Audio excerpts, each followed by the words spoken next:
Hey everyone, welcome back. This is Lucid, and I'm joined once again by Maryland. Hello, friends. And we are on turn 33 as major pieces start to move that have not moved before. Because as you can see from this screen, the armies of Pelagia have finally rolled out. Mm-hmm. I see a lot of pink. Right. But we're not going to start with them. In good old fashion, we will start with whoever sent us messages. Damn pinkos. Yeah. Underwater little bastards. Okay, so War with Vanarus. Would have liked to have had Bandar's cap by now, but some people are putting up more of a fight than others. Significant glances. Anyway, we have had an interesting battle on Vanarus's throne. I think the losses were about the same, although I did lose 2 cap mages on retreat. If Vanarus had spammed elementals, I think it would have been a total loss. But he might have gone evocation before conjuration. Yeah, Ulm really does struggle with like air elementals and stuff. Yeah, it's a rough go. This turn will be setting up a PD dump trap and probing the western flank. As you and apparently Xibalba can see, Ulm is doing quite well in research, going for Alt 7 because we can do Fog Warriors. Not sure it would be great with Vanarus and Thunder Strikes, but I guess we will all find out together. Yeah, well, it's good against air elementals. The thing about Fog Warriors is at least it's the kind of equivalent to Twist Fate for everybody. Yeah. If nothing else. Yeah. I mean, that's not so bad. That's it's doing kind of a similar job to Battlefield-wide lock. Is your little hit point guys can survive 1 hit, but they might not otherwise. Well, let's see if his little traps work. Let's go to the land of Ulm, and let's see what happens. So, this is where the throne battle was, and he set up a PD trap. It looks like it was here, but we'll see if there was no. So, Vanarus dodged this trap. Okay, he set a PD trap. That's not very much PD. It's only 19. No, it's not big.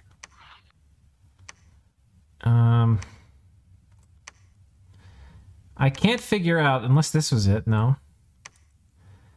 I mean, I can't figure out where there was a PD minimal. Trap. Well, maybe he means 19. It's a little on the small side for a PD trap, but... I mean, it's very on the small side. Okay, so let's start with Bandar Log, because we've got some interesting things happening. These thoughts have been just the biggest annoyance for... Yeah, but we can see from whose flag is left that it didn't work this time. Yeah. I wonder if they die. Leeches of Steel, no. Tempering the Will, Sermon of Courage, Strength of Giants. 28 protection. Ooh. The buffer ran away. Right, which I think was intentional. Yeah, I would think so. And this guy again. Okay, Vine Shield's working fairly well. Lots of poison damage. Incinerate. That will make him run. Yeah, there you go. That was a hard hit, 12 points. And another getting close. He's getting real close. I wonder if he runs. He's going to tough it out. Oh, the front army runs. But... Oh, another incinerate. Another one run. Oh, this 9 HP. He's going to run now. Yeah, he's running. Yeah, but does he run and live? He does. Okay. So it looks like if we could see the battle report after this, I'd be curious, just to clarify. Oh, they got away. Yeah. So, he killed 13, but that incinerate, that's significant. Good move. Yeah. Good move. One idea that just occurred to me watching this, and it applies to Ulm, not to Bandar Log, because Bandar Log's like on a shoestring. But that's about the only thing he's got alive anywhere. Right. But one way to think about stuff is I worked at this consulting company for a long time, but one of the guys I worked with, he had this saying called buffer for success, which I thought was kind of dumb. But But he means like a train buffer, not like we mean in this game. Right. Not casting buff spells. He means like a bumper or like a safety margin. right, a safety margin. Yeah. Yeah. So don't do something unless you're going to have a safety margin for even when things go wrong, you have some protection. Which, you know, that's great when you can do it, but there's similar ideas in design. Right. Where you try to have, fail safe, where you have modes of failure that don't annihilate you. Right. There's other, but I know what he's saying there, and yeah. But in terms of like running a company, it would mean don't do an endeavor. Like if you need $1 million to do an endeavor, don't do it if you only have $1 million. You need to have like $2 million so that you're not going to take $1 million loss because you ran out of money. Oh God. Anecdotes. I worked for an oil field service company that put 75% of all their equipment in Russia in 1998. And when the Russian banks failed in 99, the company couldn't get their stuff out and went broke. Oh, wow. But they put a Canadian company with a solid Canadian base, but they overexposed themselves to a risky market. Yeah. So in terms of this Ulm battle, I think what that means is like we know he's got a thug. So like what would it take so that this thug wouldn't have any chance? Like incinerate casting was a good idea, right? But do you just want to have one, which might work, right? Or do you have like, something in there that's, either like 2 incinerate casters or, more elementals or like whatever it is so that you're not running a risk. No, I believe he's already seen this thug running around with a the snake poison bladder. weapon. Yeah. Snake bladder. So he already knows he's going to take some attrition. So is he using the most cost effective? I mean, basically, whatever troops he sends at the thug are probably not going to do anything to it. He's obviously decided he's going to use Magi to try to kill it. And that was a good choice. Sure. So maybe use a cheaper bit of chaff if possible. Yeah. But I agree with you that doubling up on absolutely killing it.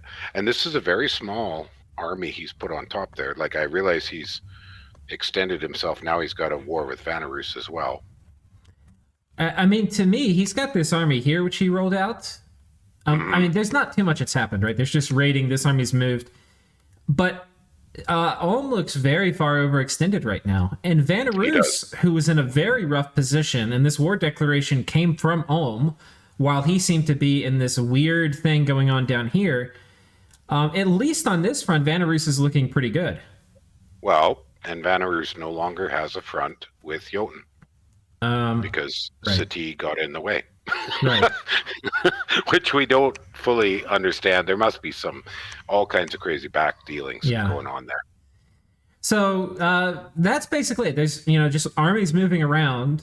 I think this army has to pull back and defend the fort because the logical move is for this army to either split up and take this and this, or for this army to all in on top of this.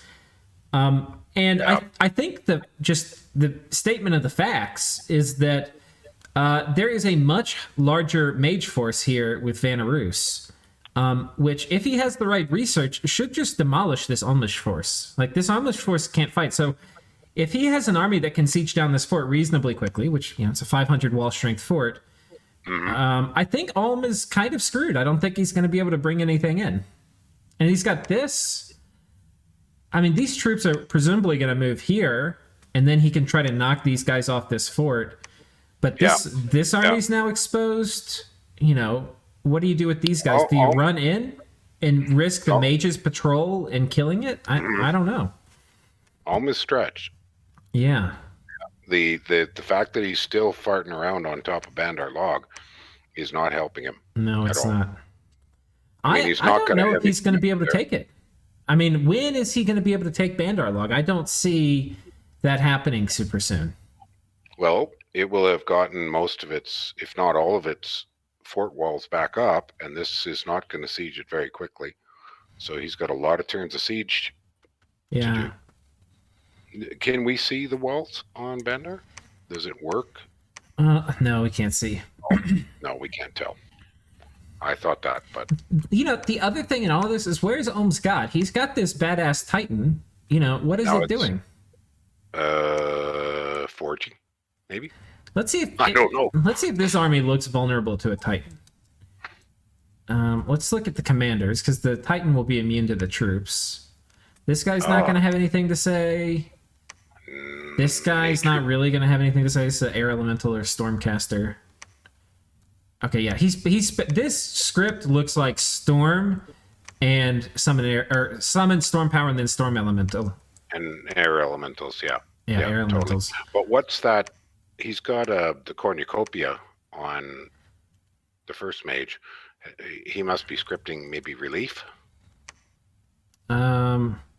I don't know. I think he must have gotten it. Like He doesn't have any nature paths, so good luck using it.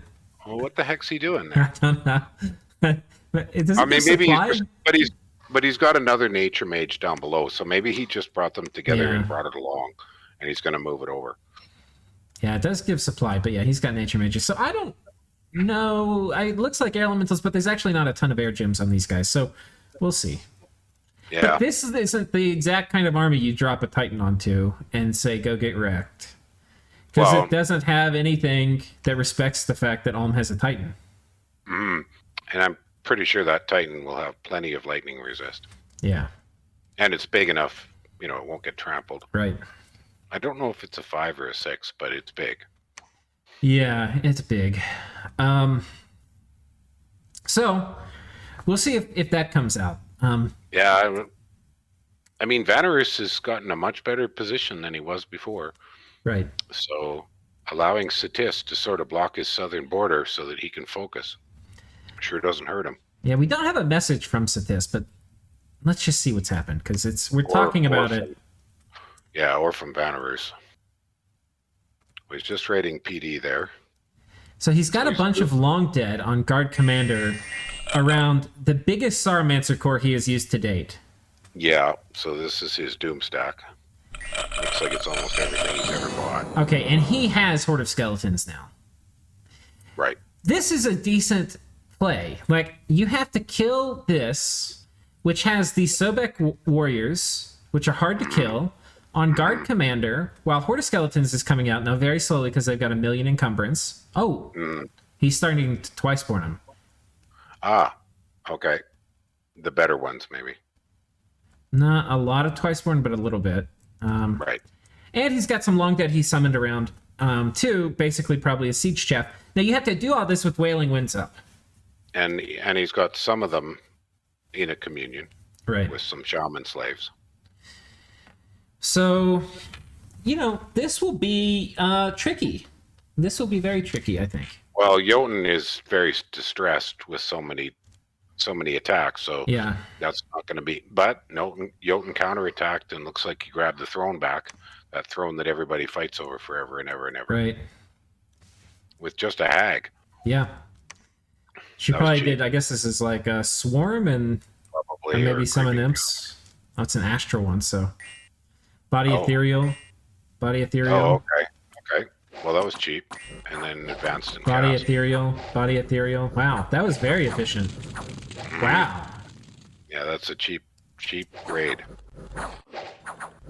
Now, there's a lot of little details in this I actually really like. I'll show you at the beginning. The first thing is that you worry about the hag dying, but because the hag is in the square with one of these, and because the square that it's in has the highest HP density, the hag is always going to self-buff first, which is kind of a cool detail. Right. And so, when we were doing some testing on point buffing, that was pretty significant that it's generally highest hit point. Right. Although if I remember right, we found it wasn't entirely consistent. Yeah. So it's 1 round of attack. Right. And then again, so it's body ethereal, attack. But these 3 guys behind must be crippled. Body ethereal. Because they're slow. Like they should have. Are they slow? Oh, yeah. Yeah. I wonder if he took that into account. That would be brilliant. It sure looks like he did. It sure does look like it. It's like getting crippled is like a good thing for in this case. Because he's like, I need to get my crippled guys, and we're going to put them with Veti Hags. Yeah, exactly. It was brilliant. It was absolutely brilliant.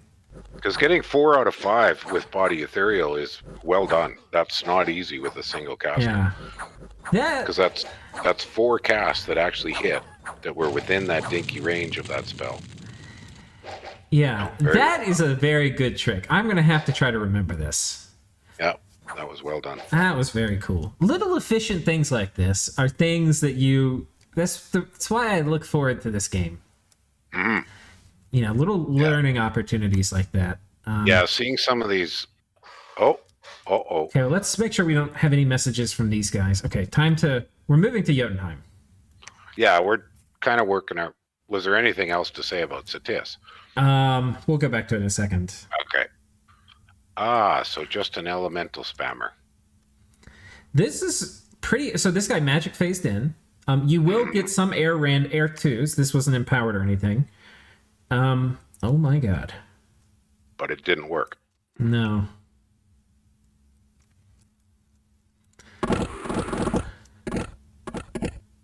He's getting shot right off the bat. Okay, but he's got misform now. Yeah.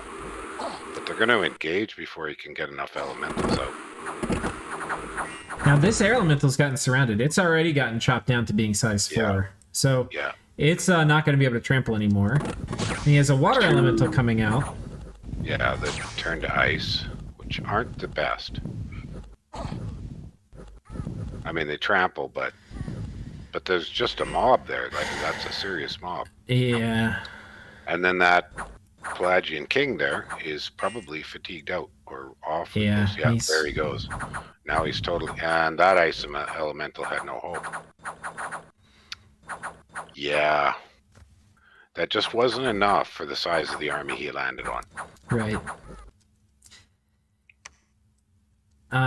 Yeah. So, rip Pearl King. Oh.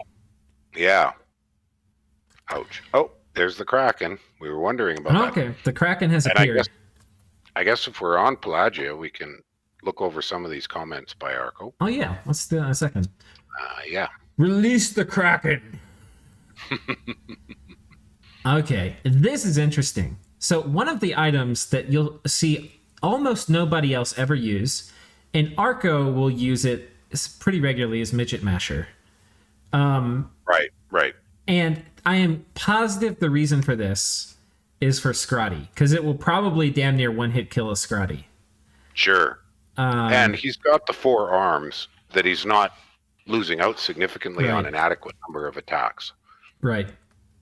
What a Frostband, and what was the other one? A Flesh Eater? Oh. And here comes a Scrotty. But no, it's retreating. He got played. Oh. He got played. Oh, look at that. This is the first appearance of this dude jumping on a Scrotty, and the Scrotty says, no. No, hell no. Isn't that funny? Oh, what's his pass? What did he take on that thing?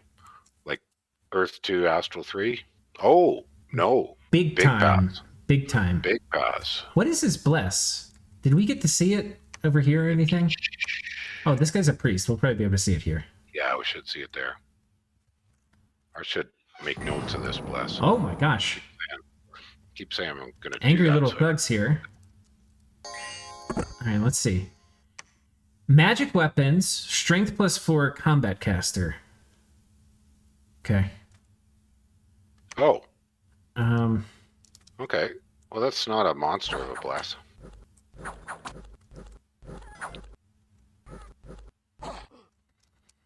So these guys are pretty tough. Oh, an Axe of Hate. This would have killed the Scrotty too. And a Coral Blade. Coral Blades are good not only for the HP, but the draw blood will help you. So he's doing a fatigue play here. If a Scrotty moved here, he would have gotten fatigued out by the Coral Blade and the Axe of Hate very quickly. So this is a very efficient thug killing squad is what this is. And it will do okay with normal stuff. Right. Can we review that bless again? Because I was going to write it down. Oh, yeah. Magic weapons and... Well, it's magic weapon, strength +4, and Farcaster.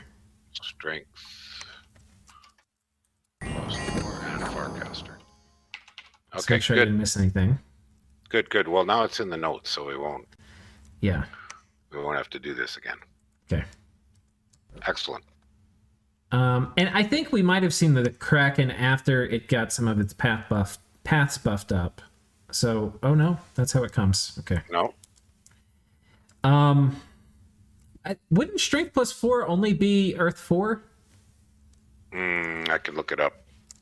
Oh no, it's 3 per thing. Okay, never mind. I think it's 3. Yeah, I was thinking for a second it's 2. Yeah. Okay, so before we finish, Pelagia, we've got to cover this stuff down here. You want to tell us, you talked with Arco to get his thoughts. So let's go through that. It was quite a lot, so I'll try to summarize, and then if any are really interesting. So let's see, where are we here? So on the 23rd, his first comment, he estimates winning by somewhere past turn 100. So, but right off the bat, that kind of summarizes his plan. He is planning a late game play. Right. Very much a late game play. And he's summed up his basic concept right now is just be sure nobody else wins. Okay. Because he feels that if the game goes long enough, he will win. That's kind of how he summed it up. Let's see. I mean, so for those who don't know, the thing Pelagia does, aside from kill underwater nations, is they're able to do wish factories. Right. So what that means is you cast wish for gems, and normally the number of gems you get back I think it will fully refund the wish cast, but you don't make a profit. You do make a little profit if you alchemize. No. Not normally with a normal nation. I'm quite sure it's 20. We can do the math, but it's 25 for 7 paths. Right. But it's better to think of it as 25 pearls, and then you get 6 paths of. That's 150. You alchemize them. That's 75. Plus the 25. So you're right. It's neutral. It's neutral. It's neutral. It's exactly neutral. It's exactly neutral. Now, the trick with Pelagia is they have mages that can take water gems and turn them 1-to-1 into pearls. So then it's a profit. And that means instead of when you wish for gems, instead of getting 100 gems back, because you're able to take the 25 water gems and turn it into 25 pearls, it then becomes 50 plus 5 times 25, which is 125 divided by 2, which is... it's 112.5 on average. So you make 12 and a half gems of profit or something like that. Or you can't have a half a gem. So but one way or the other, round up or down. You get 12, and then next turn you get 13. Okay. Now you get that extra gem. The other way to look at, and this is unique to Pelagia, this part, but the other way to look at wish spam for gems is it is a very costly way to alchemize gems into the ones you really need at a very rate, because you're getting a 1-to-1 ratio of pearls to the other gem you need instead of a 1-to-2. Right. That's the other thing that wishing is good for. So the thing about this, though, is you can scale it. There's not many. The core game loop of Dominions is you get territory, you get resources from it to build a military, to get you more territory, to get more resources, to gain more territory. Well, in effect, the economy of Dominions is limited to the number of provinces. Right. On average, 2 gems a province, and on average, something like 50 gold a province. Right. But there are a few tricks, like we're showing right now, that go beyond that scale. Right. That produce gold and/or gems that don't show up on your income and are invisible to other players and aren't tied to territory.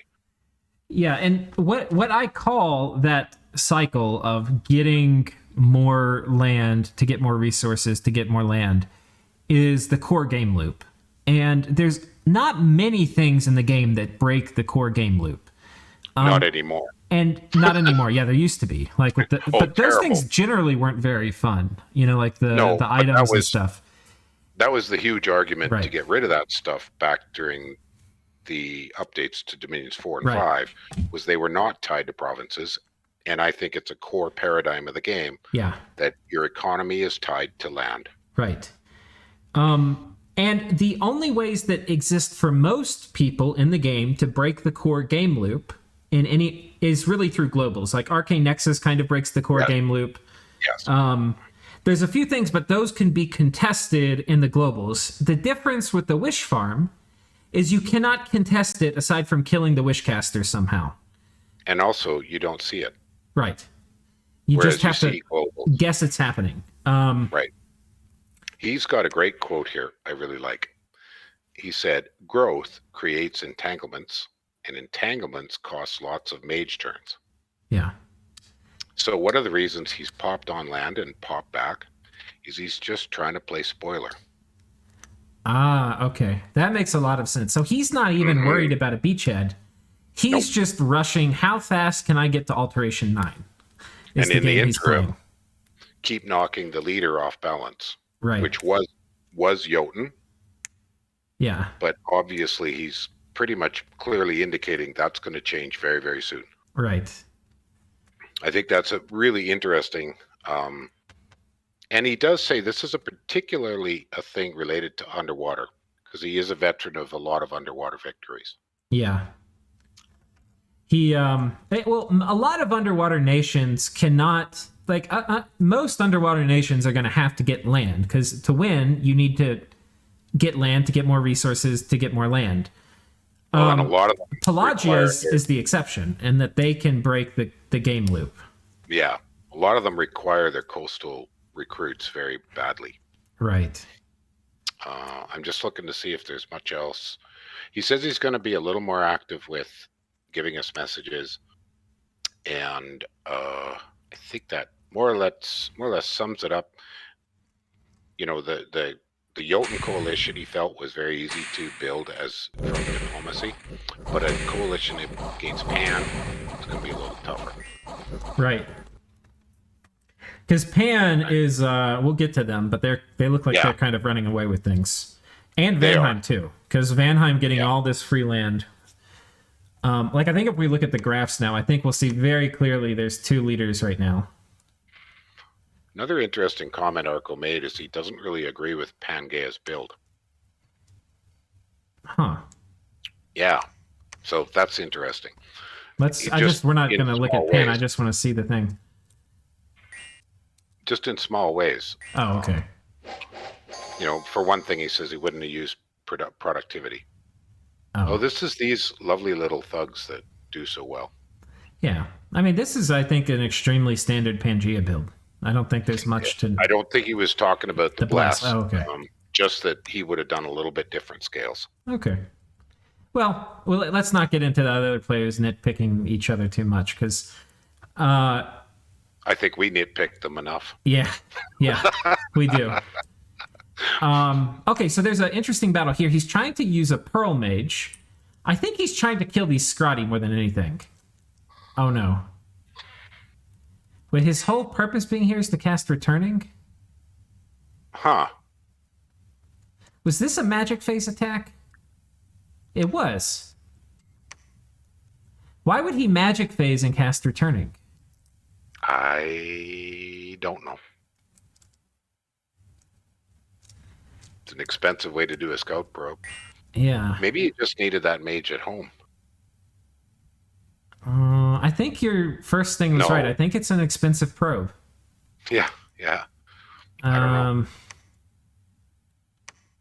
I guess the other option is maybe there's only one PD here. Maybe he was hoping it was undefended. And if it was, he was maybe going to cut off a retreat route, because he was planning... Okay, there was a lot of magic phase stuff. He had a magic phase here, a magic phase here, a magic phase here. Yeah. I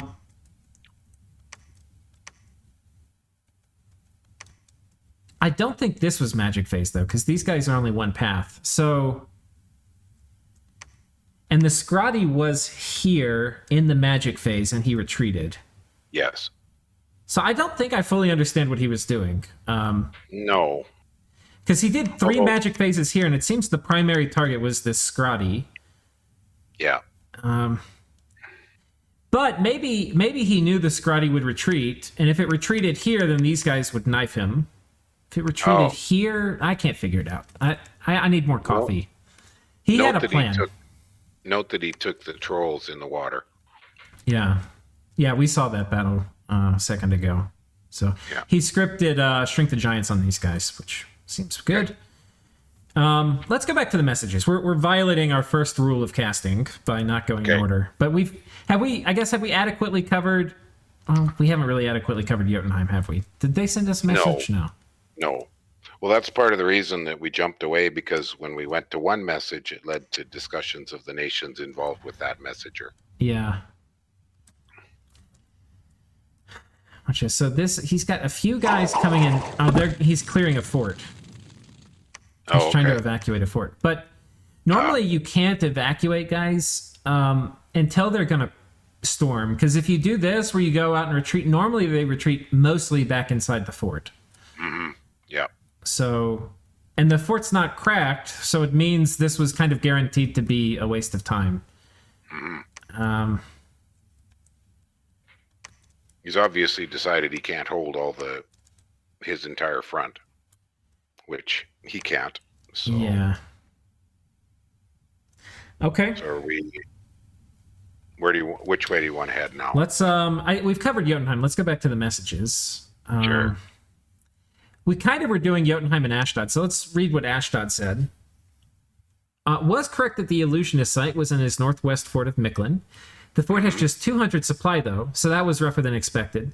The giants are now nice and diseased. On the positive side... Yeah. On the positive side, I can successfully capture this. I have solved another path diversity gap. A2 in Stealthy is also a very nice summon-based raider. Correct.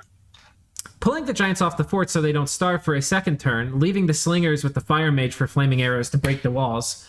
Really looking forward to Seir, who do not need to eat. Okay. And he's got a second message. Addendum. An addendum. Cats out of the bag on garnets. Okay. Yeah. People figured that out. And Pan announced it publicly. Oh, yeah. Well, there you go. Well, I mean, Pan needs to do anything he can to keep the heat off of him, because he's going out of control. With the crew this experience, surprised I got to 5 Garnet Sorceresses. Pan noticed this turn and announced in the channel. On the bright side, all my neighbors at this point have blood already, so it's just a threat assessment issue. Okay. My late game presence now more of a factor. It doesn't change my near-term strategy much. Recruiting them, but just researching with them. What? Have enough slave banks from events and the damned Merchant of the Damned to quickly pump out Sanguine Dowsing Rods. Okay. Convenient that I already have 3 Wasteland Forts, Naba Cap, Throne of Fortune that I can use for blood summons if need be. 3. Wow. That's pretty darn good. Their Seir will make their spread will make logistics easier since Seir and map move 1. My Astral 3s can use Gateway with some gear as well. Astral Booster and Undead Command. Right, okay. And he can make lanterns. Man, I would be cranking on Seir right now. Yeah, I would be too, but whatever.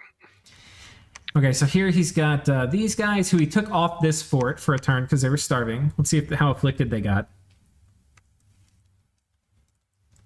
Oh, they're still starving.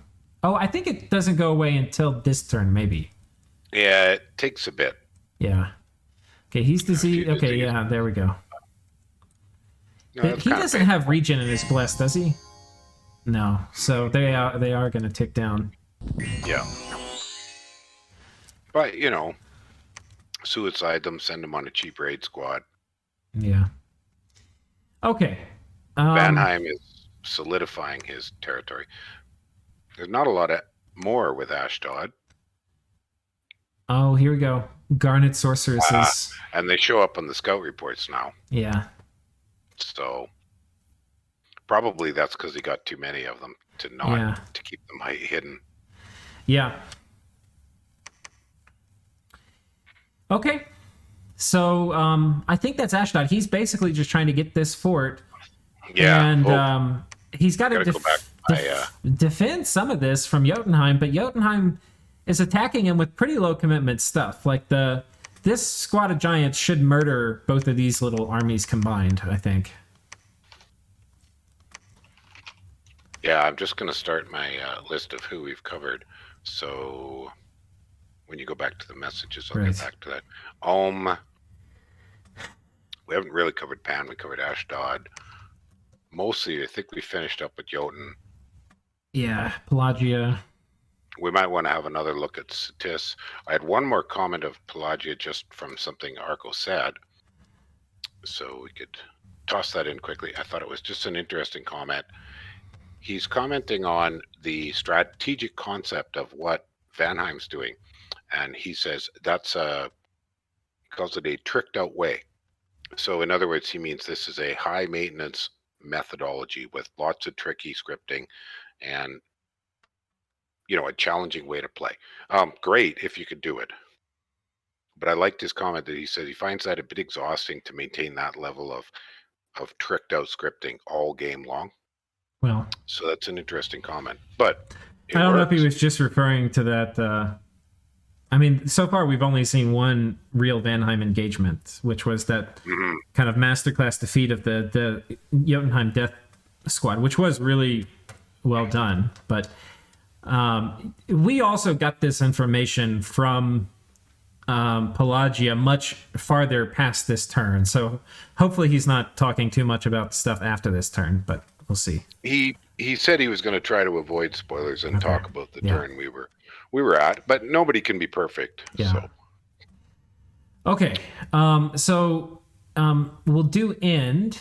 Agartha has one big fight left in him, maybe two. Now I know what it is. Interestingly, okay, so he's saying he got to see this big Doom Squad roll out from Agartha. Right. Interestingly, the small mage strike at the cap previous turn might have nipped his resistance in the bud prematurely if it wasn't for the Olms.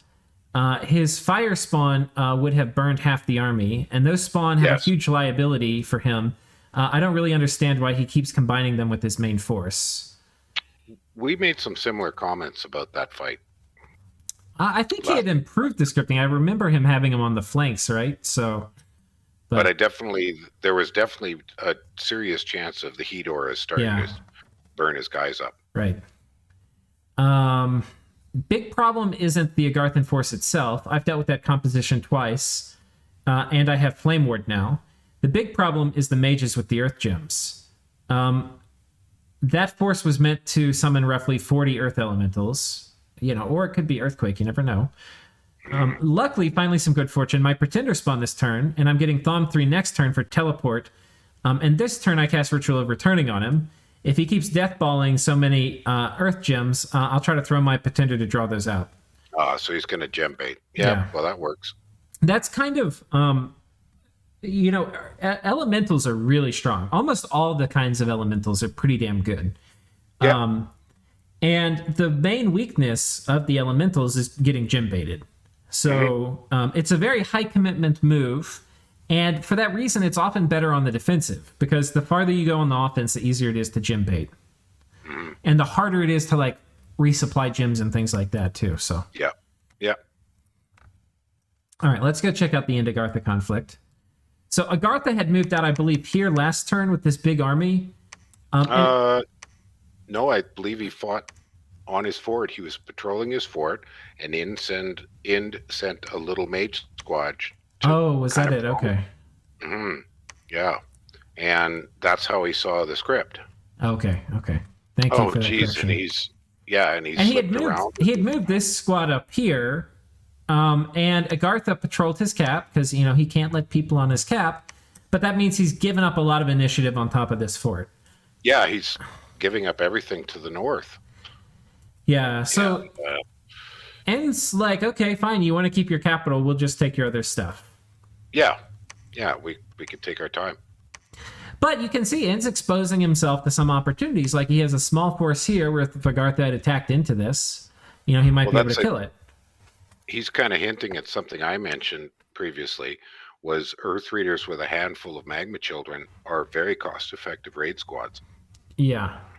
And so Agartha could be splitting out some of those Magma Children into 15.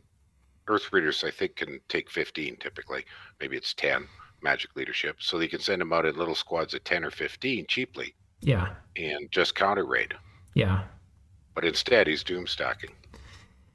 Which, is good, but if you're doom stacking, you want to be more aggressive than just saying, I'm going to defend my capital normally. I mean, if defending your capital is going to get you a fight, great. But if you're doom stacking like this, you need to be forcing a fight. And a lot of times saying, hey, I'm going to patrol my capital every turn with every single unit I have, most players who see that are going to be like, okay, we'll take all of your other forts then. Absolutely. And this is 2 turns in a row. He's made no other moves. Right. So he's looking like he's paralyzed, decision-wise. Right. He may not be. What would you do here, Agartha?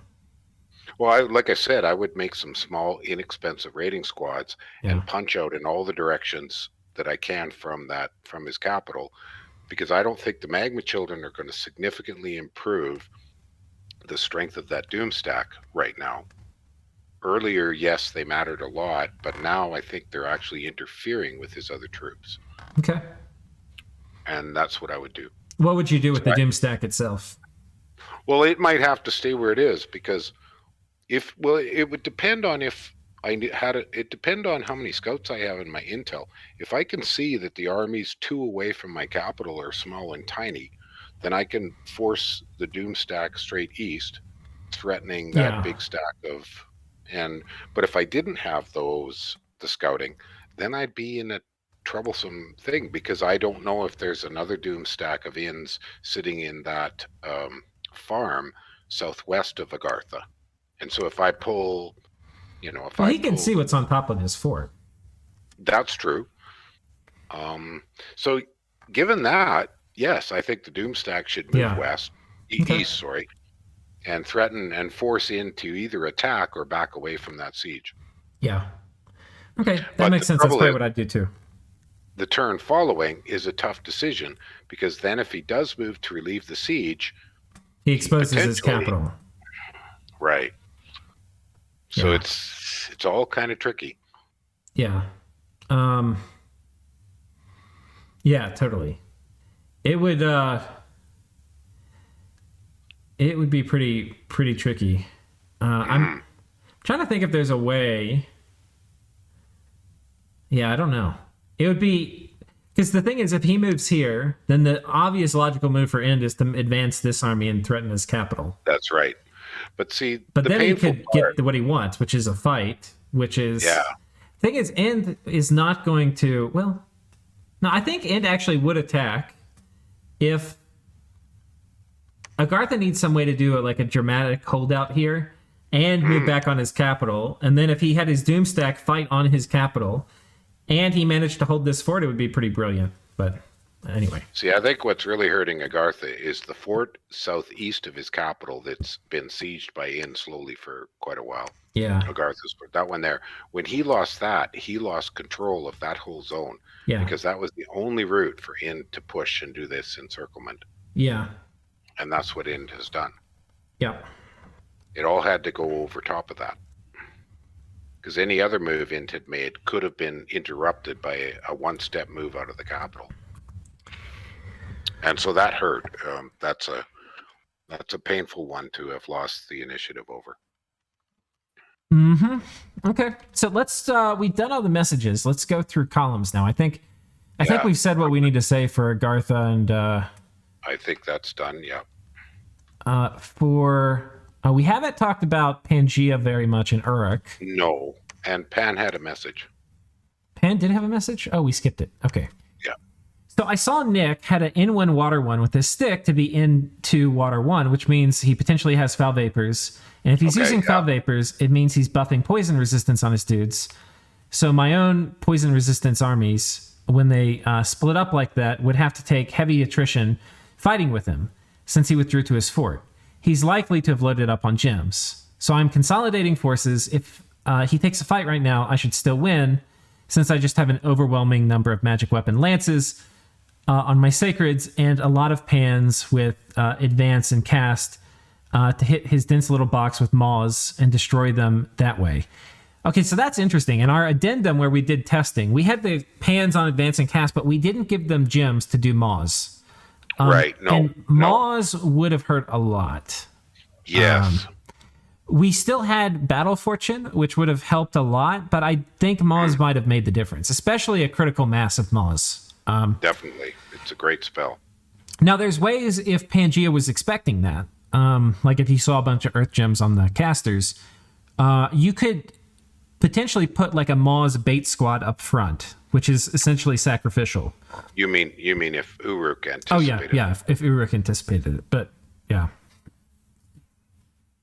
Well, and he's got Strength of Gaia, and he hopes it'll cast Owl. Right. And he's also magic phasing an anti-magic caster forward, so he doesn't take a fight this turn. The next turn, I'll fight him with anti-magic and a guaranteed Howl cast, which will be as one-sided of a victory as Foul Vapors versus no poison resistance fight would have been. This is sounding like he's just getting the research for Howl exactly this turn, Yeah. so he doesn't know if he'll cast it. And my experience is that doesn't usually work. Well, yeah, especially with my mod on, which I don't know if he knows, but the improved casting AI mod. It used to be, so if you don't have that mod on and you put gems on your guys, you can kind of roll the dice and hope they'll cast like a mass protection or something the turn you research it.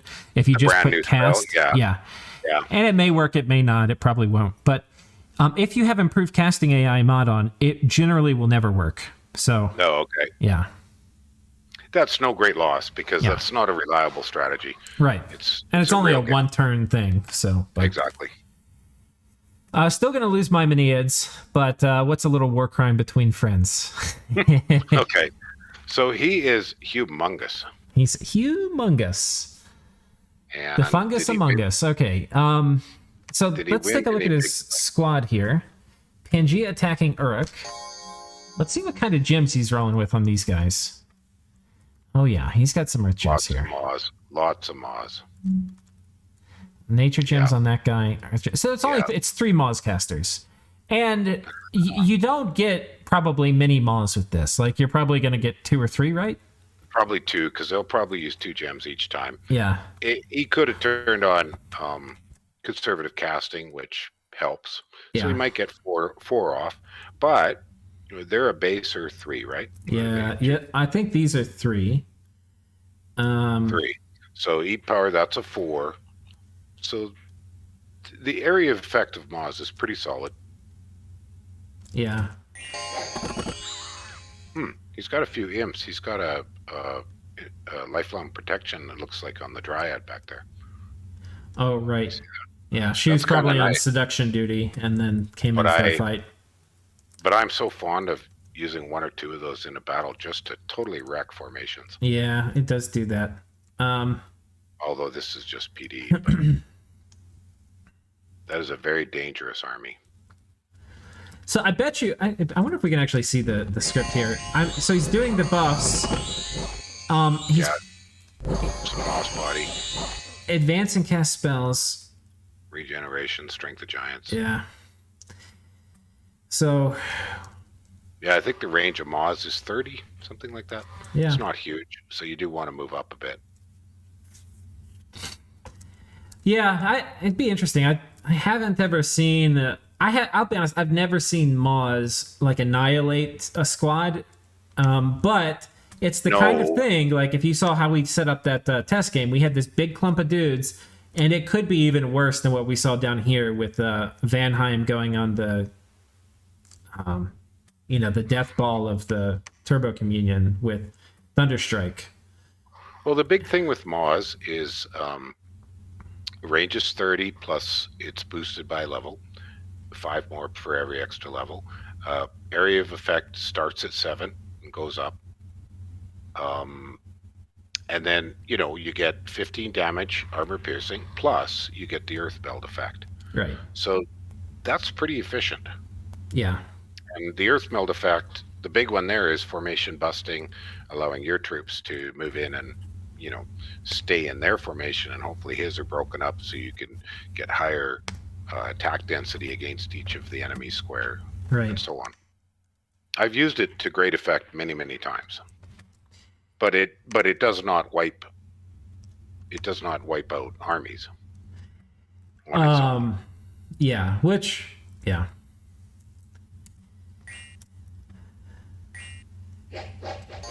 You know what I want to do, Marilyn? I don't know if we can. I actually think I have it saved. I kind of want to retest. Maybe we do it at the end of this with the Maws, see if it would work. Yeah, we could do that after as a follow-up. Yeah. That would be interesting if you kept that test game around, because it's easy enough to add that in. Yeah, I think I still have it. So, okay, so there's not much to say. I mean, Uruk is looking a lot like Pangaea, and Sai is gearing up for a big battle. I don't think there's a lot of mages here, though, so I don't know what... No, but I've got a little comment here. I think Pangaea has decided to not expand any further to the east, so he doesn't look any bigger on the map. Leave that for Xibalba. Yeah, I'm sure they probably negotiated that. Yeah. I mean, he could move east and help Xibalba out, just knock some armies off. But then, on the other hand, he probably wants to see Xibalba take some damage. Right. And let's see if that happens. So we've got basically just pure troops running in here, and they kill 5 mages. Wow. Yeah.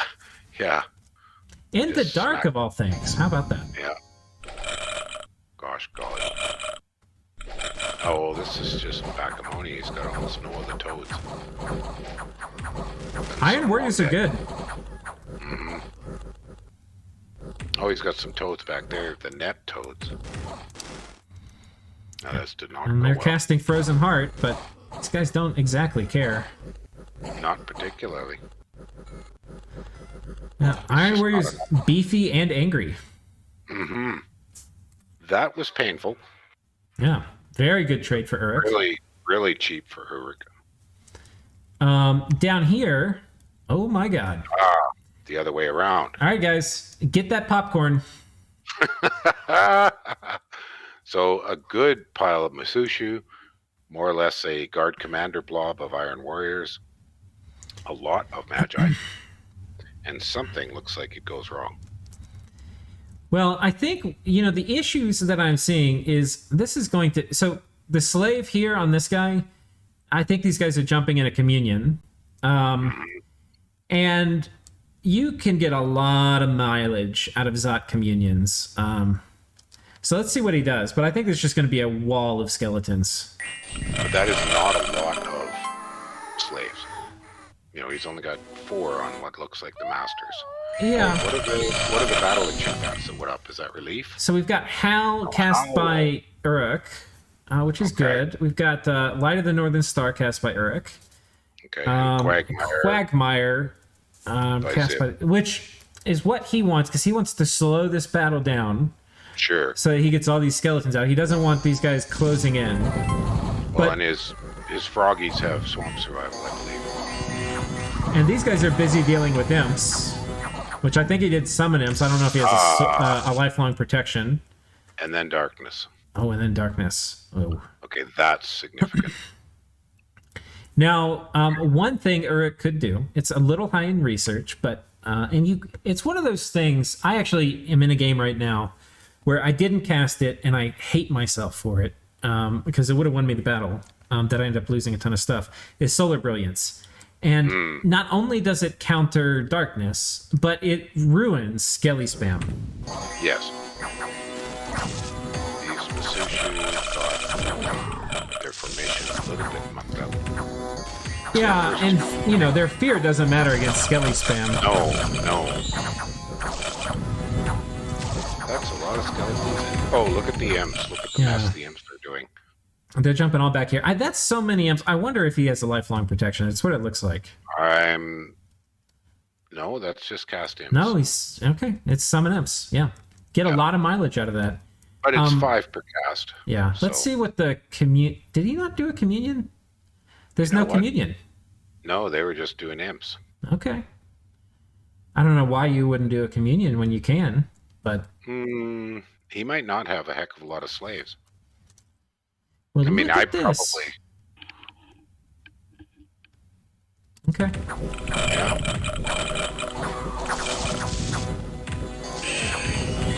But that is a lot of long dead right now. Sure is. Open. Now they're doing Stellar Decree. These dudes that N1 H1 dudes, I think that's what they are. That guy was. Oh, that's a Mashimushu. These guys.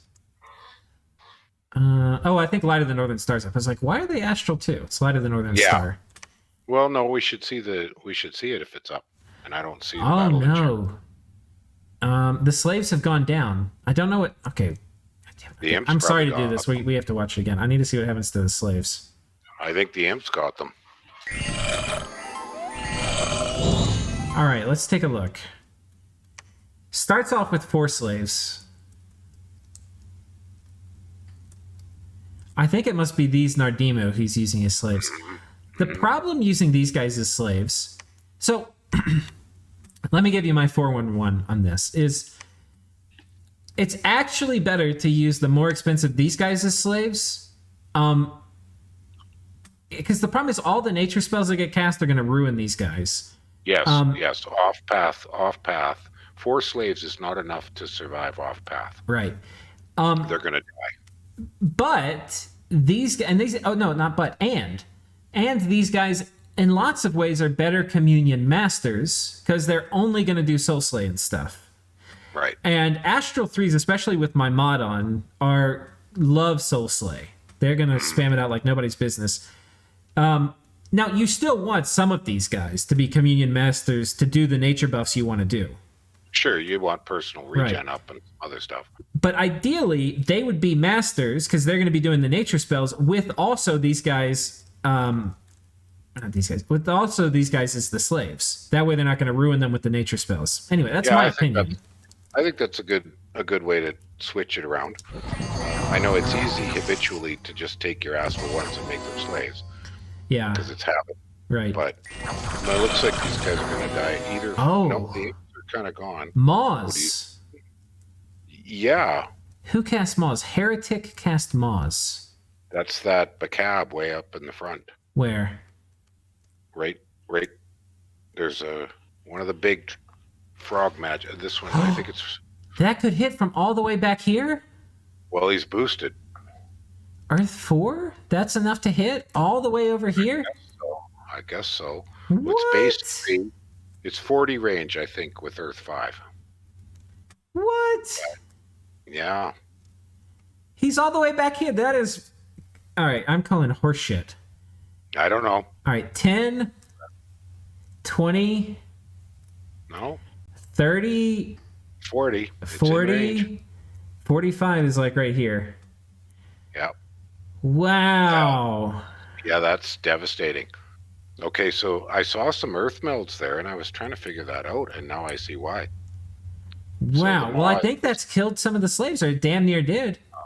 Yeah. Up, down to 3. One already. Because I was checking, they're not getting...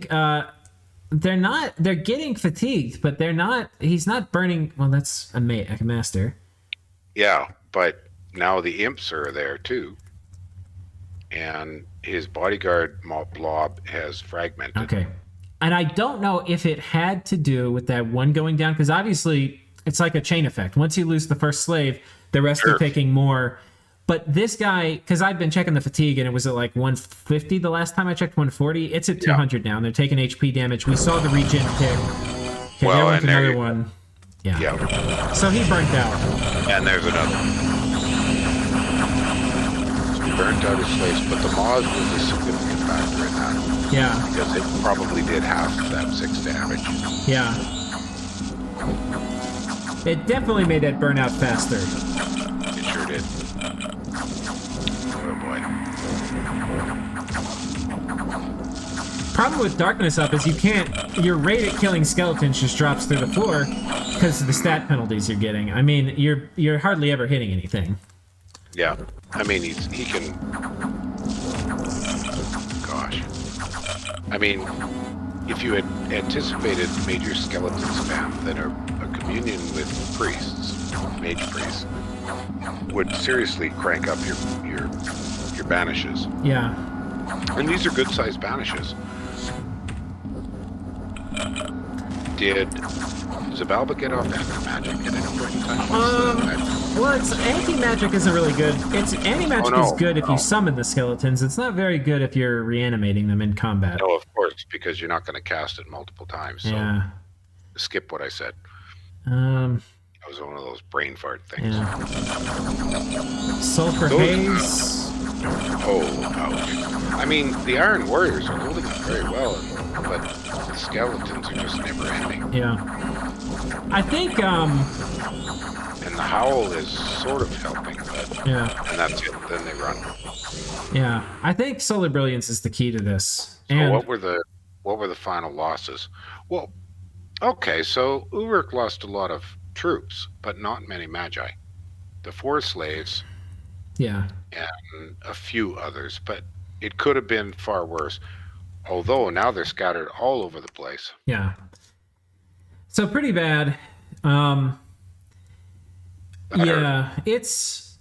And honestly, there's things too, like, if... Well, and that's 1,800 gold worth of Mushusu. Yeah. If the communion held together, then it's possible that the Soul Slays would have killed a critical mass, because the Soul Slays won't target Long Dead. No. But as long as they're Long Dead to banish, I'm not sure the AI will cast Soul Slay. It's probably going to prioritize banishment. So, but we won't really know, because the communion died, and a lot of his guys, which should have been casting Soul Slay, were brought down into like low pass, so that all they could do was banish. So, There's an interesting thing here. I'm surprised that the Maws of the Earth went to the back, even though it was in range. Right. I would have thought it would have hit that big density of Iron Warriors up front. I would have too. But it did not, and that might be because there were so many high hit point bodyguards. Yeah. Could totally be that. Well, I didn't anticipate Maws hitting that far back. There was 2 of the back-a-bobs. Yeah, that was a goddamn Hail Mary of a Maws casting. It was. But, God, that makes me even more want to go do that test, pull that testing back up. It'll only take me a second. We might be able to even just put at the end of this video. Well, we're at an hour. Yeah, we're close to all the nations. Okay, so that's this conflict. Anything else to say with Xibalba? Okay, this is worth... Okay, we've got a little fierce raiding squad, and it's got one of these guys, I can't say it, the NC, probably going to do a bit of point buffing, and then some idiots. Moss body, and off they go. Okay, but unfortunately for them, there's the crippled and the limped. All he needs now is old age, and it will be perfect. Yeah, if you could ever make that guy run away, he'll never escape. But, yeah. But I don't think he can damage it. Well, not only has 21 protection, but it has Moss Body. Honestly, I think if you have Strength of Giants here, I think you kill him. Yeah. Okay, here's the other X factor. You have to kill him before you fatigue out. Mm-hmm. Yeah. Yeah, chill aura. So 21 regen's a lot, though. One point of damage. Well, he's in happy home candles. So he's got a big boost to hit points. And that's some poison. That's the Moss Body going on top of his own Moss Body, yeah. No good grief. Yeah, okay, that was not very close.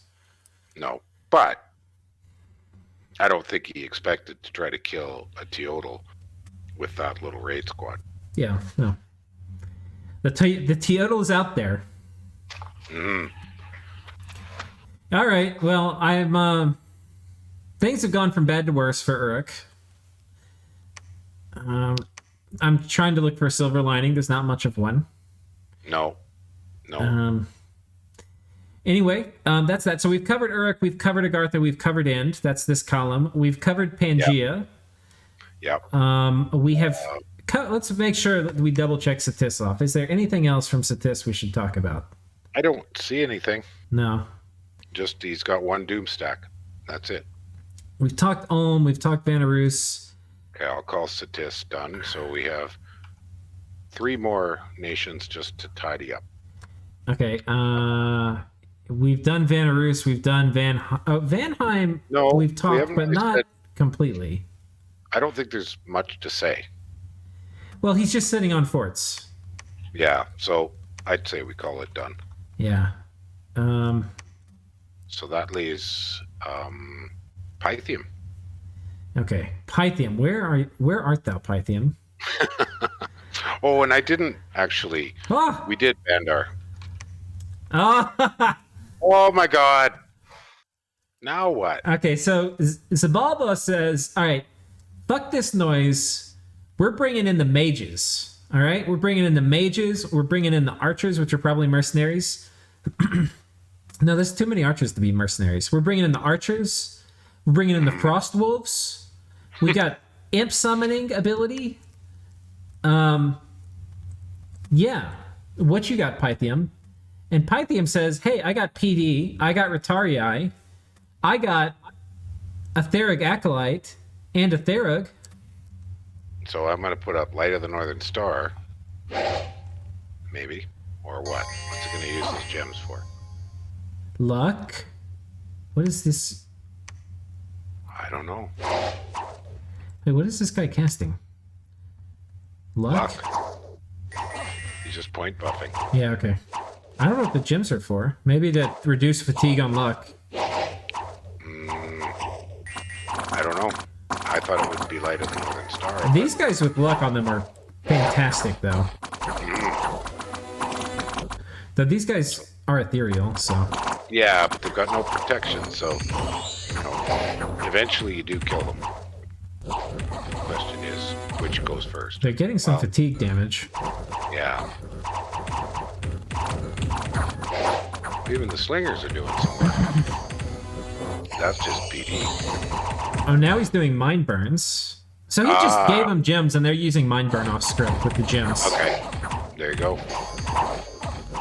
Those Retarii are chewing up the toads. Yeah. Doesn't hurt to throw the nets. These guys, I assume, have crushed this flank. I think there was another group of toads, but I don't think there were wolves here. So I think, these guys got bogged down with the wolves. So they got killed, but then they're backed up by some more proper Romans. Well, and there's heavy cavalry have run. Yeah. Now, these archers are a pretty good call for Xibalba, because they're a pretty good counter to Retarii, because these guys don't have great protection. They don't have shields. But almost all the toads have run. The toads have run. They're stuck. They can't get... Oh, now they're sneaking through the lines of archers. Yeah. But the archers do not like being in melee with these guys. And here comes the tower shields. Ah, beautiful thing. So why are those dots up in the top of the map? They're walking. You see that? There's 5 zombies walking somewhere. Wow. I don't know. I don't know. That is funny. Oh, they're on guard commander, and I think this guy ran in. Oh, okay. And 1 caveman. Yeah, that's why they're on guard commander. Well, that did not work, Mr. Xibalba. No, it didn't. The free city-state of Pythium does not bow to any Xibalban ruler. It is just not going to die. No, it's not. Ever. I wonder... You might know, but we're not going to talk about it. I don't know. I haven't... We've caught up to the parts of the game I've cheated on and seen ahead. Oh, good. Yeah, so... Okay, well, that's our 13. Well... What if Pythium lives to the end of the game as a city-state? Wouldn't that be the funniest thing? Wouldn't that be funny? Wouldn't that be amazing? Cool. All right. So yeah, I've got all 13. We're at an hour and 9 minutes, but I don't think it's going to be worth another episode. I'm going to pause at Maryland, and we'll pull up the test game, and it'll take us like 3 minutes. You cool with that? Yeah. Let me get a glass of water. Okay. I'm going to pause, and it'll be a blink of an eye. All right, guys, and for our little addendum here at the end, for those of you who are loyal enough viewers to stick around all the way to minute 70, we are going to reward you with whatever the outcome of this battle is. We've basically redone our little test thing where we have Maws of the Earth getting cast. And again, this is leaving out the, what may happen with... Okay, now, there they come. Okay, foul vapors and stuff. Yeah, well... So they're doing attack twice. Right. Well, they're massively in range now. Well, they might be a little too close. Yeah. Panic. No, that's not them, is it? Has to be them. They're not casting the Maws. Well, I scripted them to cast Maws. There it comes. Where did it go? Oh, it prepares to cast. Prepares to cast. Yeah, it's preparing. Okay, it hit up here at the front, though.